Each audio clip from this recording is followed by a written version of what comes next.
ongoing thing.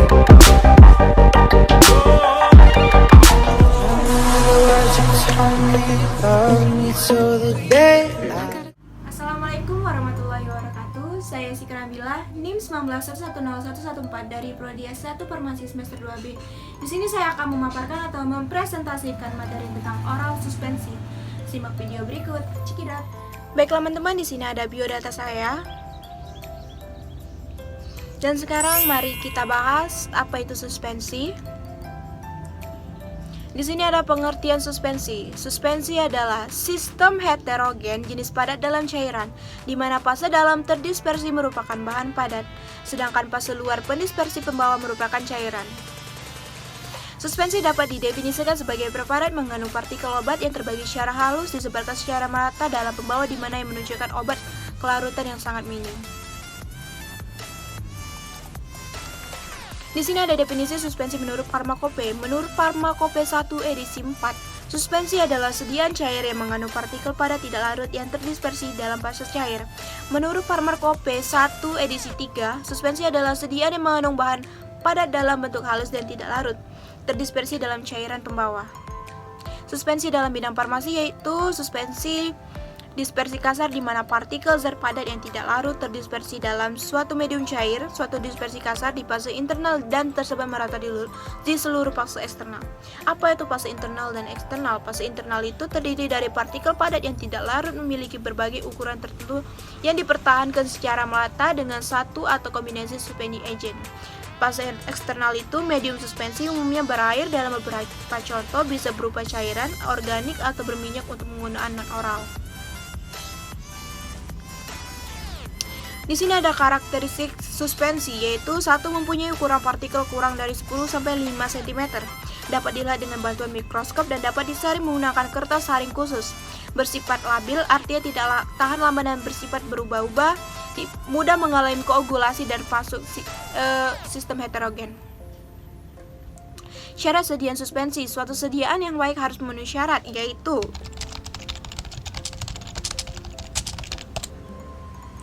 stabil dan homogen, bahan padat yang tidak larut dalam pembawa mempunyai ukuran partikel yang sama kecil dan sama besar, tidak boleh cepat mengendap, partikel-partikel yang mengendap tidak boleh menjadi massa yang keras dan harus dapat disuspensikan kembali dengan sedikit pengocokan, tidak terlalu kental sehingga mudah dituang.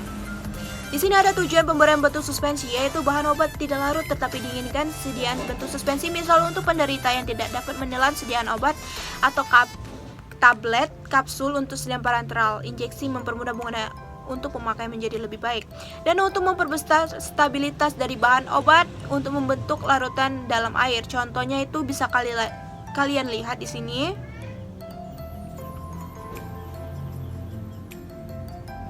Dan tujuan selanjutnya itu untuk memperbaiki rasa. Bahan obat dalam bentuk larutan terasa sangat pahit dibuat bentuk suspensi sehingga rasa pahit dapat berkurang. Contohnya bisa kalian lihat.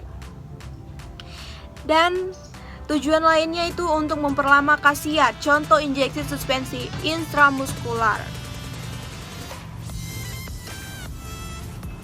Penggunaan suspensi dalam farmasi sebagai zat berkhasiat tidak larut dalam air, sebagai zat berkhasiat tidak enak atau pahit, mengurangi proses penguraian zat aktif dalam air, kontak zat padat dengan medium dispersi dipersingkat, dan memperpanjang pelepasan obat menggunakan pembawa minyak.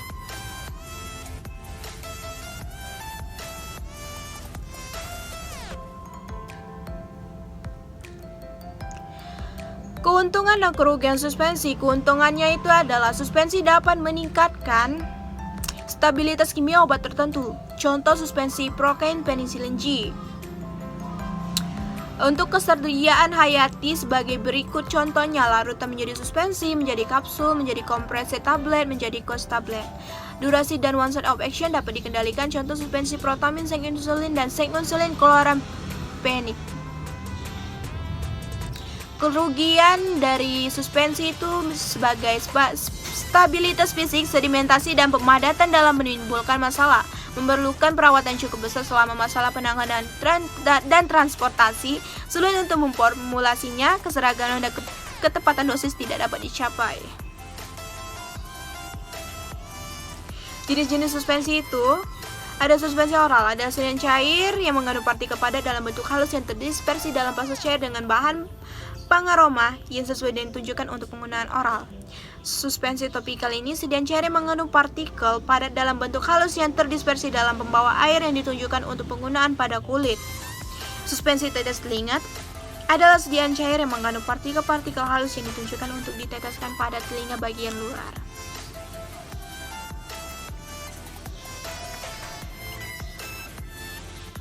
Jenis-jenis suspensi lainnya itu ada suspensi optalmik, yaitu sedian cair steril yang mengandung partikel-partikel sangat halus yang terdispersi dalam cairan pembawa untuk pemakaian pada mata. Suspensi untuk injeksi itu sedian steril berupa suspensi serbuk dalam media cair yang sesuai tidak boleh menyumbat jarum suntiknya serta tidak disuntikkan secara invena atau ke dalam larut spinal. Dan suspensi untuk injeksi terkonstitusi yaitu sediaan padat kering dengan bahan pengawet yang sesuai untuk membentuk larutan yang memenuhi sebuah persyaratan yang untuk dimana pembawa yang sesuai. Di sini bisa kita lihat gambar contoh bentuk sediaan suspensinya,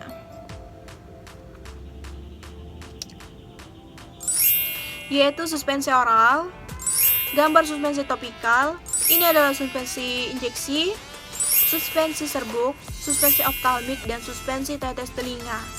Berikut gambar-gambarnya dari contoh sediaan suspensi. Cara mengerjakan obat dalam suspensi. 1. Metode dispersi. Metode ini dilakukan dengan cara menambahkan serbuk dalam obat ke dalam musilago yang telah terbentuk. Kemudian baru diencerkan. Mudah dan sukarnya serbuk dibasahi tergantung pada besarnya sudut kontak antara zat terdispersi dengan medium. 2. Metode presipitasi. Zat yang hendak didispersikan dilarutkan dahulu ke dalam pelarut organik yang hendak dicampur dengan air.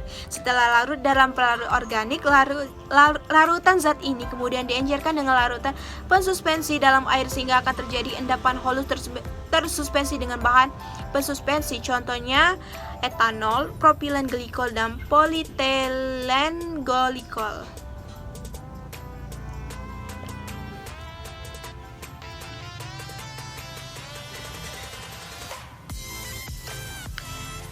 Di sini ada sistem pembentukan obat.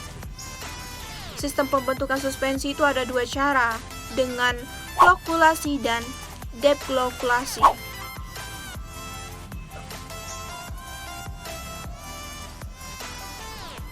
Apa itu flokulasi dan deplokulasi?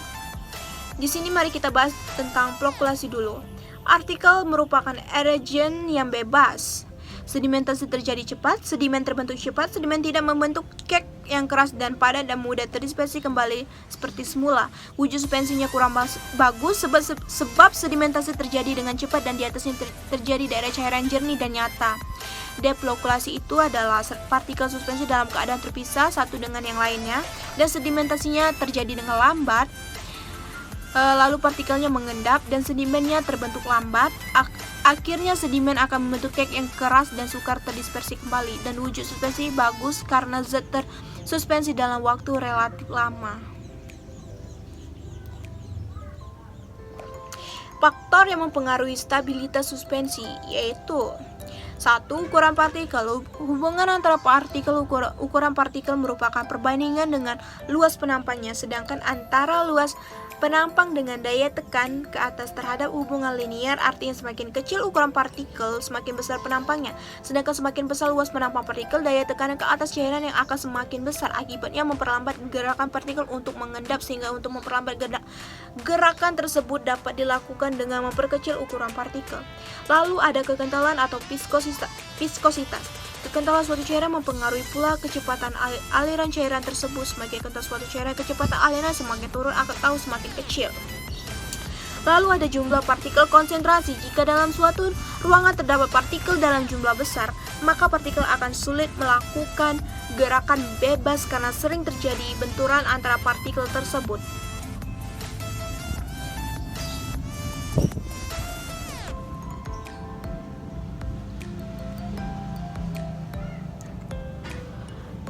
Di sini ada parameter sedimentasinya, yaitu ada dua. 1. Volume sedimentasi. Bisa kalian lihat, ini gambarnya dan rumusnya. Di sini bisa kalian lihat juga, dan itu ada pengertian dari tiap rumus. Lalu yang kedua itu,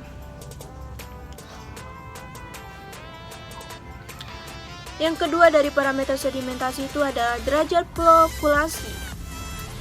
Dengan rumus bisa kalian lihat di sini dengan artiannya dan gambarannya bisa kalian lihat di sini. Penilaian stabilitas yaitu dengan volume sedimentasi akhir dan volume sedimentasi awal.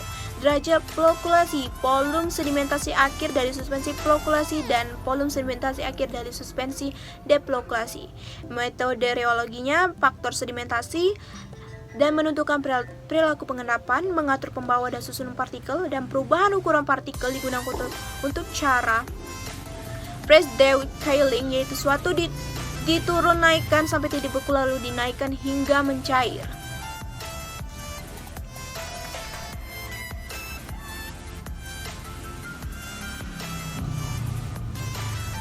Jadi kesimpulan dari suspensi ini ialah suspensi adalah sediaan cair yang terdiri dari dua fase, yaitu masing-masing fase apabila terdapat di alam tidak akan bisa disatukan atau digabungkan. Sediaan suspensi secara garis besar ada 3 jenis, yaitu suspensi oral, suspensi topikal, dan suspensi optik. Cara pembuatan suspensi ada 2, yaitu metode dispersi dan metode presipitasi. Yang keduanya membutuhkan suspending agent dalam prosesnya, baik suspending agent yang berasal dari alam maupun sintetik. Dalam membuat sediaan suspensi, kita harus memperhatikan syarat-syarat atau karakteristik bahan yang akan digunakan sehingga hasilnya memuaskan.